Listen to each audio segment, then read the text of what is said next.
If you're trying to back up your WhatsApp messages but not sure where to start, don't worry. In today's video, I'll show you exactly how to back up your WhatsApp messages so your chat stays safe and secure. First of all, open up your WhatsApp app. Then tap on these three dots, press on Settings, go to Chat section, Chat Backup.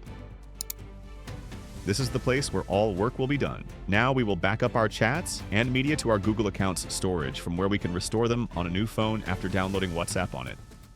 Tap on Google account and select that account on which you want to save your backup.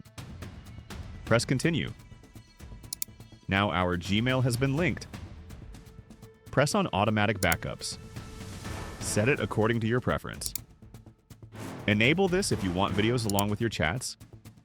Also enable this to back up on mobile data.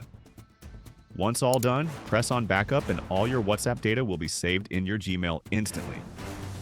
In order to back up your data in other device first, you will log in the same Gmail on that device.